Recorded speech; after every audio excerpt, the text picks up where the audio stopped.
जो जय श्री राम बोलेगा वो राष्ट्रवादी होगा, जिसका मतलब ये है कि आप धर्म को सीधा राष्ट्रवाद से जोड़ रहे हैं। बिना उनको पढ़े पानी पीकर। और अभी हम दिल्ली यूनिवर्सिटी के अंदर खड़े हैं। आप देखेंगे तो यहाँ पे इतना बारीक तरीके से जातिवाद होता है कि आप उसे शायद इजीली बता भी ना पाए कि आपके साथ जातिवाद हुआ। तेरे को हम बताएंगे तो निकल तो बाहर आज। हाँ यही है ये। अरे भाई यही है।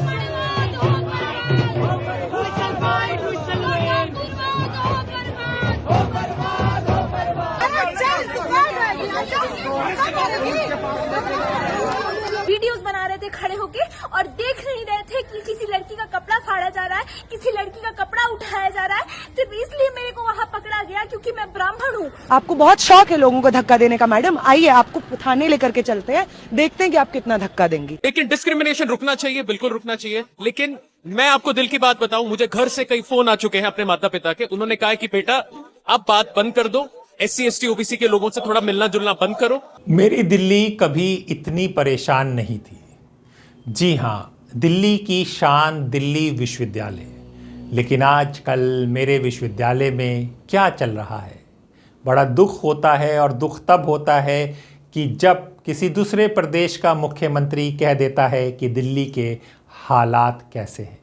आज बात दिल्ली विश्वविद्यालय की, जहाँ से हमने भी शिक्षा ली, और अब दुख हो रहा है कि वहाँ पर क्या चलने लगा है। दिल्ली विश्वविद्यालय में जाति की एंट्री कैसे हुई, कौन बांटना चाहता है देश को, और फर्जी राष्ट्रवाद हमें कहाँ ले जा रहा है। नमस्कार, मेरा नाम हैदर अब्बास नकवी है और आप लोग मुझको इस वक्त दा स्वतंत्र पर देख रहे हैं।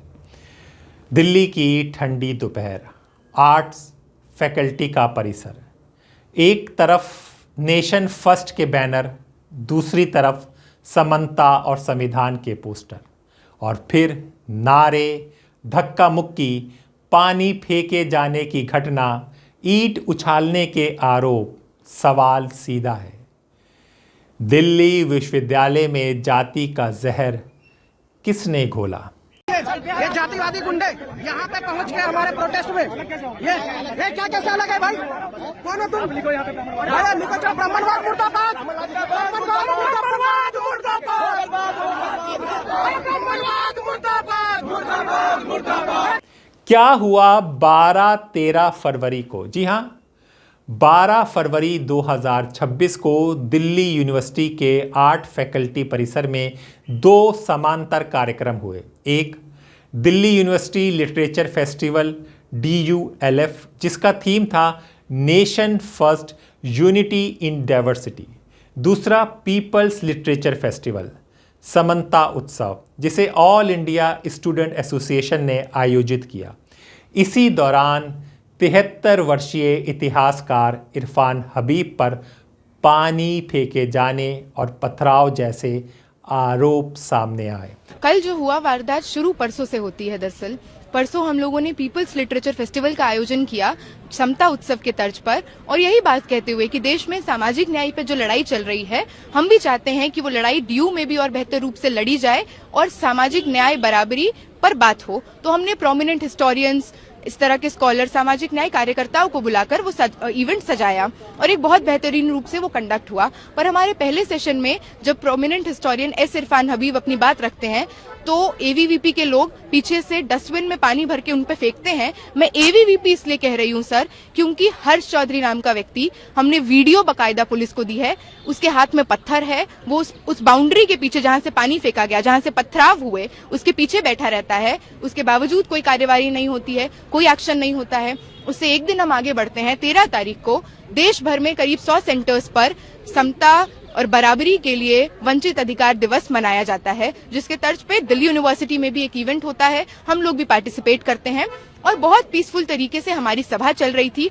सभा जब शुरू होती है तब भी 3-4 ऐसे लड़के जो लॉ फैकल्टी के हैं, आर्ट्स फैकल्टी के हैं, और हम उनमें से 1-2 को रिकॉग्नाइज करते हैं जो AVVP के कार्यकर्ता हैं। कुछ ऐसे जर्नलिस्ट हैं जो लगातार इस सवाल पर, कहीं जंतर मंतर हो, कहीं भी प्रोटेस्ट हो, वहां पे जाकर एक तरह का प्रोपेगेंडा फैला रहे हैं। ऐसे जर्नलिस्ट आपको खूब दिखेंगे जो कंटेंट के नाम पे वायरल होना चाहते हैं और कुछ भी बोल रहे हैं। उनमें से कुछ जर्नलिस्ट भी प्रेजेंट थे और वो बार बार 4 बार 5 बार इवेंट को डिस्टर्ब करने की कोशिश करते हैं, पर हम उनको ये बोलकर कि अग्री नहीं करते हैं तो चले जाइए, अग्री नहीं करते हैं तो चले जाइए, हमने ये कोशिश भी की। उसके बाद इवेंट ऑलमोस्ट खत्म ही हो रहा था, एक लास्ट स्पीकर थे, वो बात रख रहे थे, तभी हम देखते हैं कि कोने में कुछ चल रहा है। तो मैं वहां पे जाती हूँ देखने के लिए। वहां पे जब मैं पहुंचती हूँ तो बामसेफ न्यूज में जो पत्रकार काम करते हैं नवीन, उनको जानती हूँ क्योंकि अलग अलग सवालों पे वो हमको कवर करने आते हैं। तो दलित पत्रकार हैं, वहां पे घेरे हुए हैं, लगातार इस तरह की बातें हो रही हैं कि अरे ये अम्बेडकरवादियों ने तो एकदम देश का हाल खराब कर रखा है, इन लोगों को बताना पड़ेगा। और वो जो महिला है जो ऑरेंज स्वेटर में है, रुचि उनका नाम है, वो उनके हाथ में फोन है और उन्होंने इस तरह से जकड़ा हुआ है नवीन को, और नवीन जैसे ही पहुंचती तो बोलते इसने मेरा फोन पकड़ रखा है और छोड़ नहीं रही है। और वो महिला छोड़ नहीं रही है पर मुंह से बोल रही है कि छेड़ रहा है, मुंह से बोल रही है कि बदतमीजी कर रहा है, इसने मुझे ब्राह्मणवाद के नाम पे गाली दी, ये मेरे को छेड़ रहा है। पर पकड़ा हुआ आपने है जो वीडियो में विजिबल है, जो जितने विजुअल्स है उसमें विजिबल है। तो मैं अंदर घुसती हूँ और आपको जो दिखेगा, जो पहला वीडियो वो लोग भी चला रहे हैं, उसमें मैं उनसे उनका फोन छीन रही हूँ। फोन छीनते छीनते वो मेरा मुंह पकड़ती हैं और उनके साथ जो लंपट 3-4 गुंडे वो लेकर आई हैं, वो लगातार कोशिश करते हैं, अब्यूज करते हैं, वर्बली रेप थ्रेट देते हैं, वहां पे बदतमीजी करते हैं। मुझको और मेरे साथ जितनी महिला साथी हैं 4 से 5 बार तो इनअप्रोप्रिएटली टच करने की कोशिश की है। इसकी बात क्यों नहीं हो रही है? कभी कभी चेस्ट पे हाथ लगा रहे हैं, कभी कभी बैक पे हाथ लगा रहे हैं। इसी पूरे केओस में वो मुंह पकड़ के मेरे को गिरा देती हैं। मैं गिर जाती हूँ, कुछ सेकंड तक नमनेस रहती है क्योंकि माथे के बाहर से मैं गिरती हूँ। उसके बाद जब मैं उठती हूँ तो एक यूनिवर्सिटी जहाँ पे मैं पढ़ती हूँ, BA किया, अभी MA कर रही हूँ, उस यूनिवर्सिटी के प्रॉक्टर, SHO जो मॉरिस नगर थाना पड़ता है, CRPF गार्ड्स सब वहां पे खड़े हैं। पर आप ही की यूनिवर्सिटी के एक स्टूडेंट को कोई भी बाहर से आकर मार कर चला जाएगा और आप कुछ नहीं करेंगे। हम देखते हैं वो महिला भागने लगती है तो हम 3-4 महिलाएं उसके पीछे जाते हैं। This is the basic common sensical reaction that will come out of someone जिसको मारा गया है, पीटा गया है, तो हम उसके पीछे भागते हैं। हम 3 लोग जो उसको पकड़े हुए हैं, जो वीडियो वो लोग म्यूट पर चला रहे हैं, उस वीडियो में आप देखेंगे, अनम्यूट करके सुनिए, हम लगातार कह रहे हैं पुलिस को, रिक्वेस्ट कर रहे हैं, गिड़गिड़ा रहे हैं, चिल्ला रहे हैं कि मार के भागिए, पकड़िए इसको, आपके सामने मार के भागी है, ले जाइए थाने पर। ये सब चलता है सर, उसके बाद भी ह्यूमन चेन बनाकर पुलिस उसको भगा देती है। हम आपको बता दें, इरफान हबीब साहब का अभी कुछ दिन पहले हमने भी उनसे बात की थी, तो वो बता रहे थे, खुलकर बता रहे थे, बीजेपी और आरएसएस के झूठे राष्ट्रवाद की कहानी। पहले वो सुन लीजिए, फिर हम आगे चलते हैं। तो ये कोई 1925 में जो पैदा हुआ, वो 1925 से बल्कि 22-23 में ही, तब से लेके अभी तक 47 तक ये रहा। फ्रिंज आपको उसको कह सकते हैं। आज़ादी के आंदोलन से भी इसका कोई संबंध नहीं था, इसका भी सारे रिकॉर्ड मौजूद है, मैं बार बार कहता भी हूँ, लिखता भी हूँ उस पर, और चैलेंज भी करता हूँ लोगों को कि भाई आप बताइए, एक मिसाल बता दीजिए कहीं कुछ किसी भी आंदोलन के किसी मौके पर कोई भागीदारी रही हो। लेकिन वो एक अलग चीज़ है, नहीं रही थी, कोई बात नहीं। आज कम से कम देश को एक रखने की कोशिश कीजिए। उस वक्त आपने नहीं किया, वो अंग्रेज़ों के साथ लगे रहे, वो अलग बात है। मुस्लिम राष्ट्रवादी भी और ये भी, दोनों ही, मतलब धर्म के नाम पर जो हिंदू मुसलमान दोनों राष्ट्रवाद थे, दोनों अंग्रेज़ों के समर्थक थे, सिर्फ हिंदू राष्ट्रवादी नहीं। और अंग्रेज़ों की मदद से ही पाकिस्तान भी बना, ये पूरा उसका पूरा एक रिकॉर्ड है। और इश्तियाक साहब की किताब अभी आई थी पार्टीशन पर, उसमें उन्होंने पूरी तरह से इस बात को साबित करने की कोशिश की, और बहुत सारे चीज़ें मैंने भी लिखा है और उन्होंने भी लिखा है इस बात को। तो ये सब चीज़ें राष्ट्र के नाम पर, राष्ट्रवाद के नाम पर होती रही हैं। और आज जिस तरह से राष्ट्रवाद को परिभाषित किया जा रहा है और जिसका मिसयूज़ रोज़ हम देखते हैं, जो जैसे राम बोलेगा वो राष्ट्रवादी होगा, जिसका मतलब ये है कि आप धर्म को सीधा राष्ट्रवाद से जोड़ रहे हैं। राष्ट्रवाद या राष्ट्रीयता और धर्म, ये दो अलग चीज़ें हैं। एक ही राष्ट्र में बहुत सारे धर्म हो सकते हैं। हाँ? तो ये कोई ज़रूरी नहीं है कि आप एक ही धर्म के लोग जो हैं वो राष्ट्र कहलाएंगे। ये तो आपकी परिभाषा है। जो हमारे लीडर थे राष्ट्रीय आंदोलन के, उन्होंने ये परिभाषा हमको नहीं दी। जी, जब ये लेक्चर देने गए तो देखिए विजुअल आपके सामने है, कैसे एक बाल्टी उछली, पानी उनको डालते हुए बाल्टी दूसरी तरफ चली गई। डॉक्यूमेंटेड है, उसके बाद भी आप इन लोगों के नाम लेते हैं बिना उनको पढ़े। पानी पीकर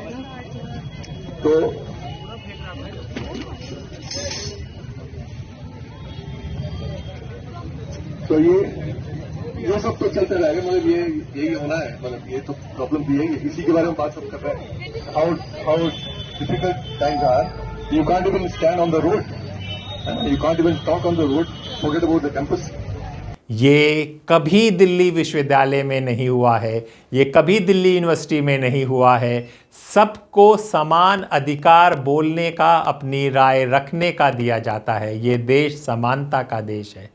वहाँ पर एक इतिहासकार, एक प्रोफेसर के साथ ऐसा देखना, ऐसा सोचना, मेरी दिल्ली क्या हो गया, क्यों हो गया, यही एक सवाल है। और अभी हम दिल्ली यूनिवर्सिटी के अंदर खड़े हैं, आप देखेंगे तो यहाँ पे इतना बारीक तरीके से जातिवाद होता है कि आप उसे शायद इजीली बता भी ना पाए कि आपके साथ जातिवाद हुआ। मैं आपको एक एग्जांपल देती हूँ कि मैं पीएचडी की स्टूडेंट हूँ और मेरा जो टॉपिक है वो दलित डिस्कोर्स के ऊपर है। और दलित डिस्कोर्स में भी प्राइमरी स्कूल में पढ़ने वाले जो दलित बच्चे, उनके ऊपर किस तरीके से असमानता या भेदभाव वाला व्यवहार किया जाता है। जब कमेटी बैठती है हम लोग की 2 साल बाद, हम पीएचडी वाले बच्चों को देना होता है कि हमारी क्या प्रोग्रेस रही है, क्या हमारे टॉपिक को 2 साल बाद वो वैलिड कर रहे हैं या नहीं कर रहे हैं। तो वहाँ पर जो है सवर्ण मानसिकता के व्यक्ति जब मेरे टॉपिक के ऊपर सवाल करते हैं तो वो बहुत बुरी तरीके से रिएक्ट करते हैं मेरे टॉपिक पे, जबकि मैं ऑलरेडी उस पर 2 साल काम कर चुकी हूँ। कहते हैं ये घृणा क्यों फैला रही हो तुम अपने शोध के द्वारा सोसाइटी के अंदर।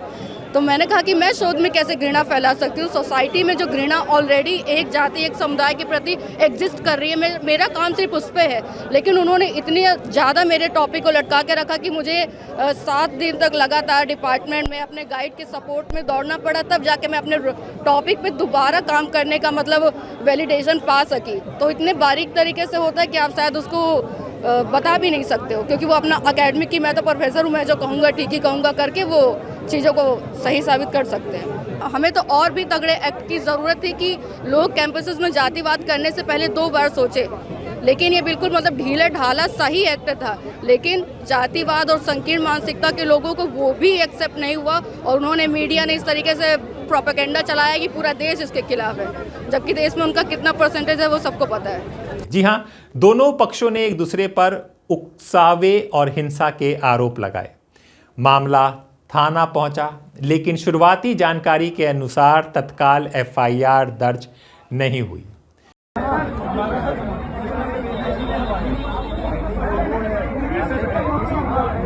वो लड़कियां कहाँ हैं वो सारी? वो इसके अंदर है। अभी इसका हुआ है, कोई बात नहीं, इसका वीडियो भेजना मत बोले तो सही, तेरे को हम बताएंगे तो निकल तो बाहर आज। हाँ यही है ये, अरे भाई यही है, यही है बेटा, तू निकल आज बाहर। फिर आती है 13 फरवरी को रैली, नारेबाजी और एक वायरल वीडियो जिसमें ब्राह्मणवाद जिंदाबाद के नारे सुनाई देने लगे और विवाद को और भड़का दिया गया।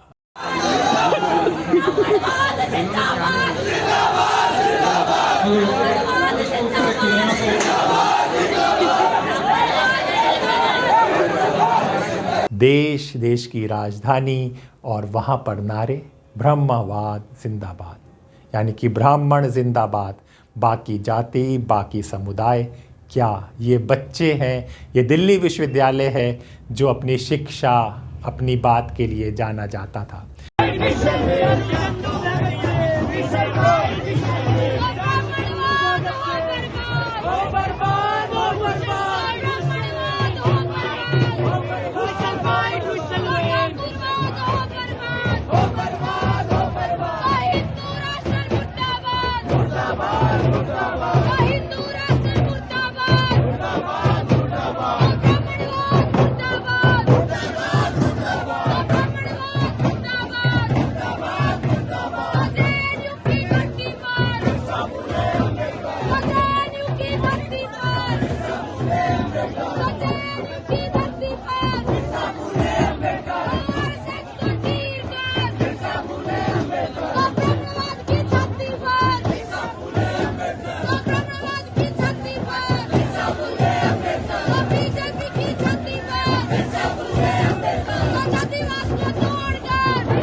अब सवाल उठता है, विश्वविद्यालय में जाति आई कहां से?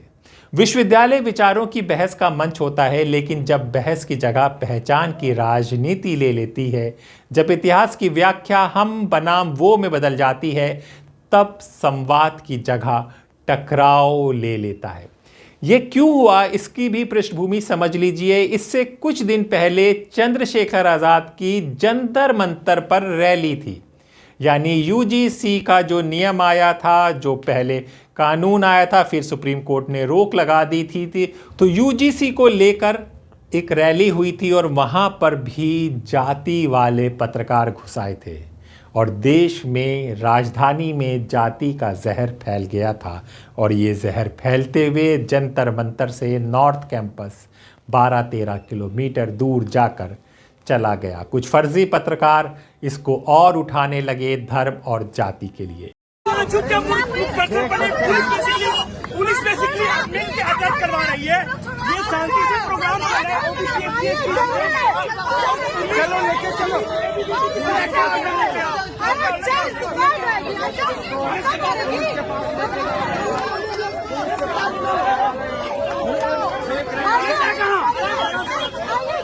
आइए चलिए।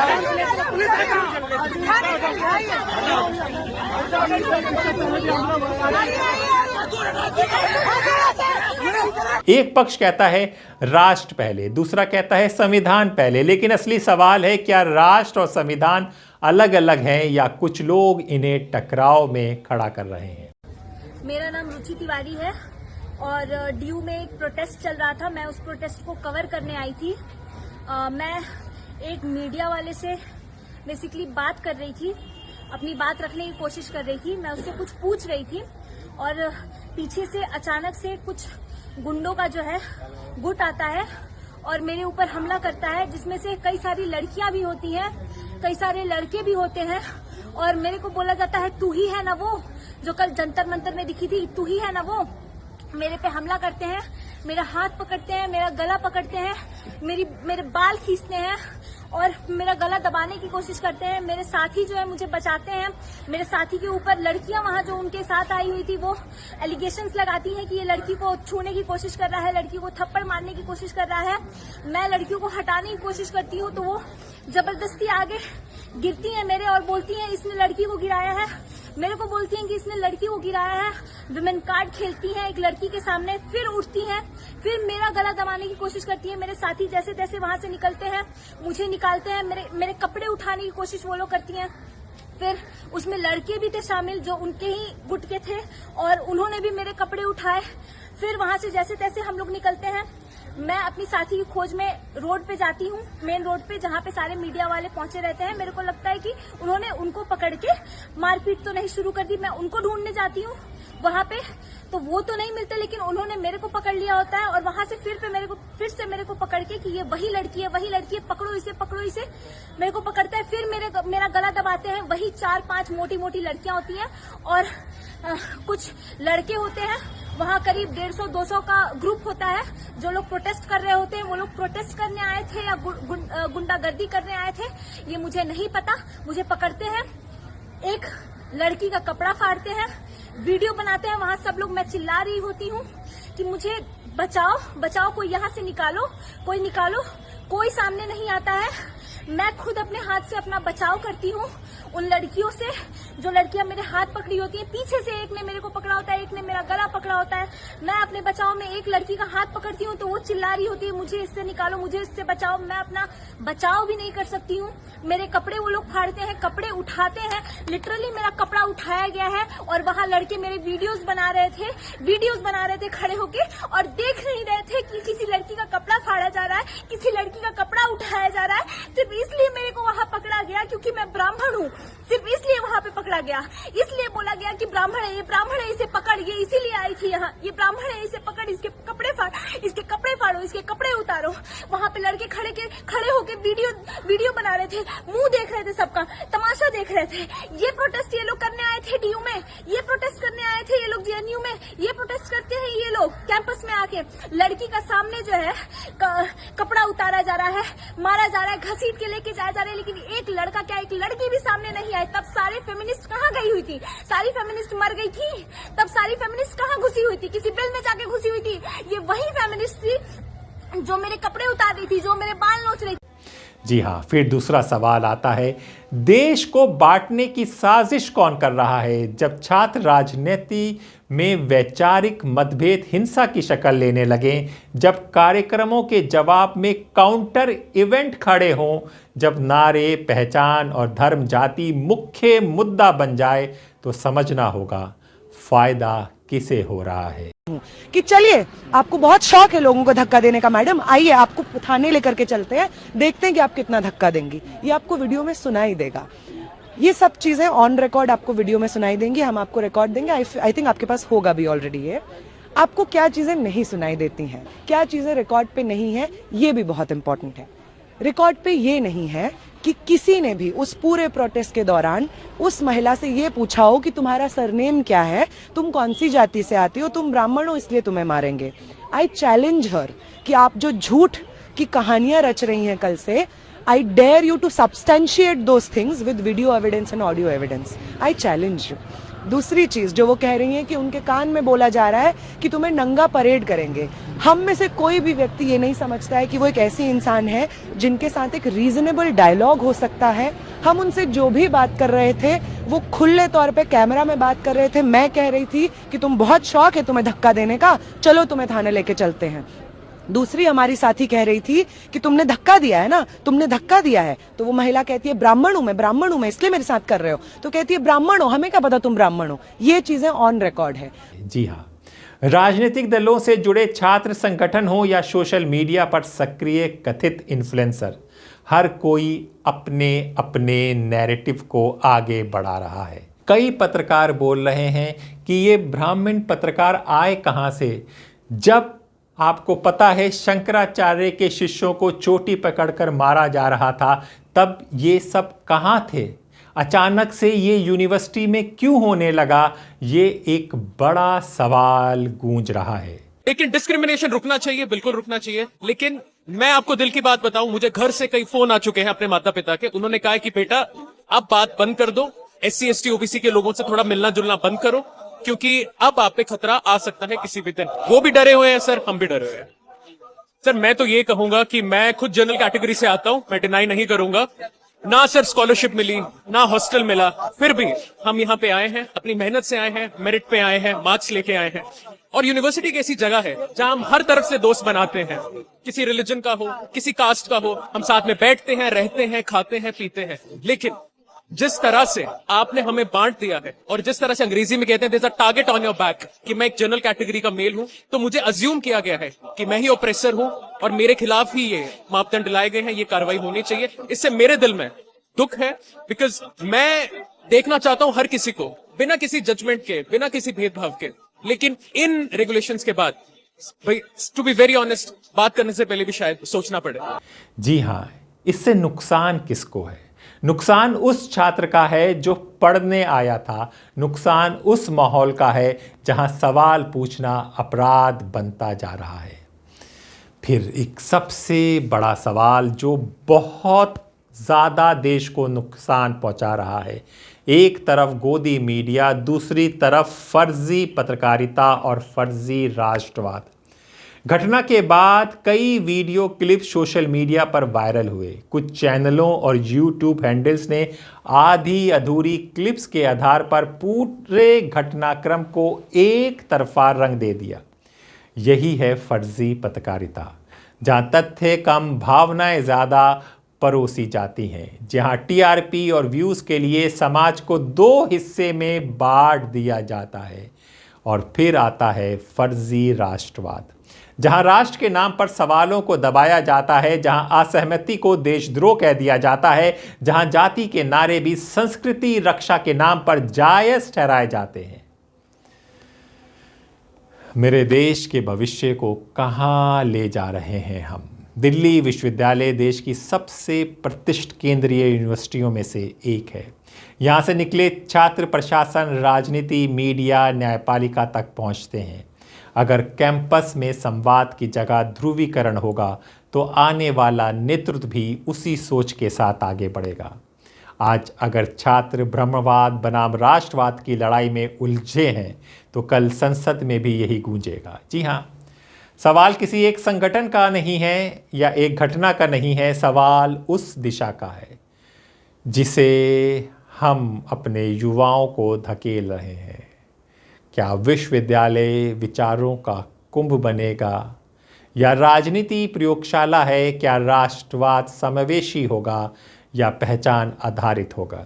इन सब प्रोटेस्ट में, इन सब दंगे फसाद में किसी भी नेता का बच्चा नहीं होता है, क्योंकि वो यहाँ पे पढ़ता ही नहीं है, वो विदेश में पढ़ रहा है। और यहाँ के बच्चे क्या कर रहे हैं, ये एक बड़ा सवाल है। जी हाँ, देश को सच में कौन बांट रहा है? वो जो सवाल पूछ रहा है या वो जो सवाल पूछने से रोक रहा है? आप अपनी राय कमेंट बॉक्स पर ज़रूर दें और द स्वतंत्र के वीडियो को लाइक शेयर करते रहें ताकि सच की आवाज़ ज़्यादा से ज़्यादा लोगों तक पहुँचे। नमस्कार।